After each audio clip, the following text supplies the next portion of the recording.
Қайырлы күн, қайырлы кеш, құрметті серіктестер, құрметті оқырмандар, күндеріңіз, кештеріңіз сәтті өтсін. Бүгінгі 5-ші сабағымыз біздің Инстаграмға жалпы шолу, яғни обзор жасайтын боламыз. Және де осы уақытқа дейін біз мына страницамызды білесіздер, визуалдадық, шапкасын толтырдық, тағы да басқа логотипін қойдық. Егер де дұрыс визуалдауды және де шапкасын толтыруды үйренгілеріңіз келсе, өзген видеоларды қарасаңыздар болады. Парақшаға кіріңіздер және де подписка жасауды ұмытпаңыздар, құрметті серіктестер, құрметті оқырмандар. Олай болса біз 5-ші сабағымызды бастаймыз.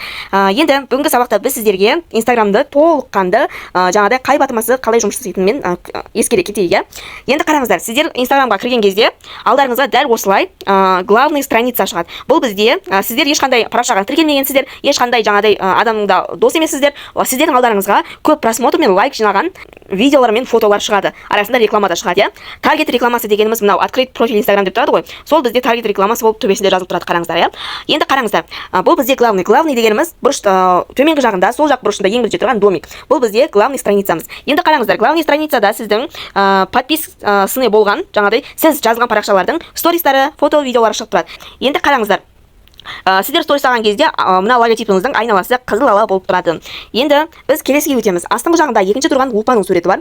Лупаның суретін басқан кезде сіздер қандай да бір аккаунтта іздеулеріңізге болады. Яғни мысалға өздеріңіздің аты жөндеріңізді Құралай ханым болмаса Баян ханым, өздеріңіздің спонсорларыңыздың аттарын іздесеңіздер болады, болмаса өзіңізге қажет аккаунтты іздесеңіздер болады. Және де астыңғы жағында бізде интересный, яғни көп фото, видео просмотр, лайк пен просмотр жинаған және де ең қызықты деген блогерлердің фото видеосы алдарыңызға шығып тұрады. Кез келген көре берсеңіздер болады.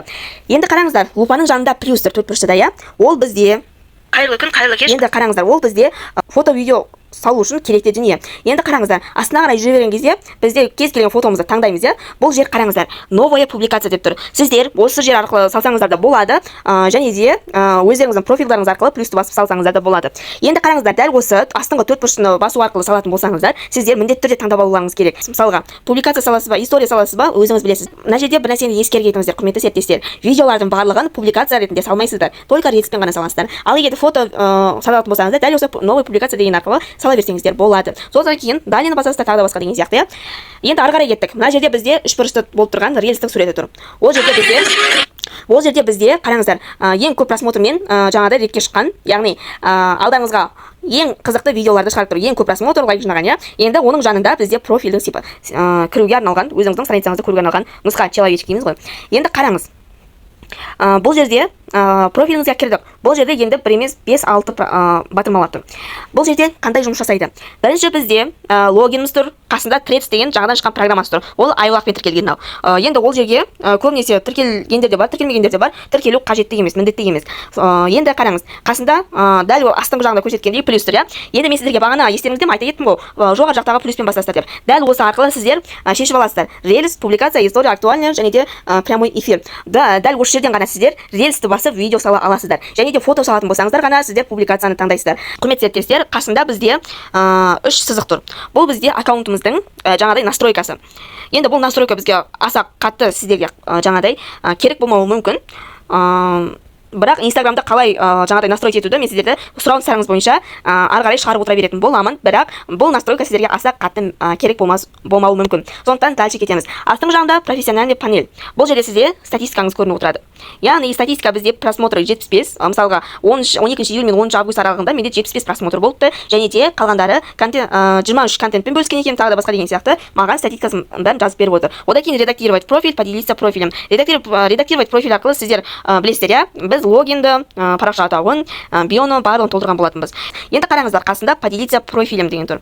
Бұл бізде 3 түрлі жолмен өз страницамызды басқаға жіберуімізге болады. Бірінші QR код арқылы, екінші жаңағыдай ссылка арқылы, үшінші ссылканы копировать ету арқылы. Енді бізде дәл осылай QR мен жіберетін болсаңыз, ең соңында астыңғы жағында скачать деген тұр. Соны басу арқылы сіз жаңағыдай қай нұсқада тартып алуға болатын есептеп аласыз. Бірінші сурет арқылы, екінші PDF арқылы. Біз сурет арқылы өткізіп алатын боламыз. Сохранено. Енді бізде ортада копировать ссылку деген тұрады. Оны басатын болсаңыздар, автоматты түрде сіздерге WhatsApp-қа таратуға арналған ссылка, көк ссылка шығарып беретін болады. Және де поделиться профилем деген тұр. Онымен сіз бірден WhatsApp-қа ма, Telegram-ға ма, соны басып беретін болады, WhatsApp-қа болсын, тағы басқа болсын жіберіп бере алады.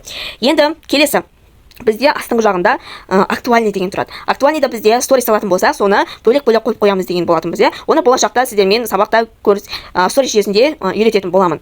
Және де астыңғы жағында біздің фото, видеоларымыз тұр. Қараңыздар, фото мен видеоны қалай біз, яғни рельсті қалай ажыратамыз. Қараңыз, мына жақта астыңғы жағында шет бұрышында логотипі тұр. Қазір мен сіздерге көрсеттім, иә, мынандай TikTok-тың логотипі сияқты Instagram логотипі тұр. Дәл солар біздің рельс болып есептелінеді, ал қалғандардың барлығы публикациямен салынған фотолар.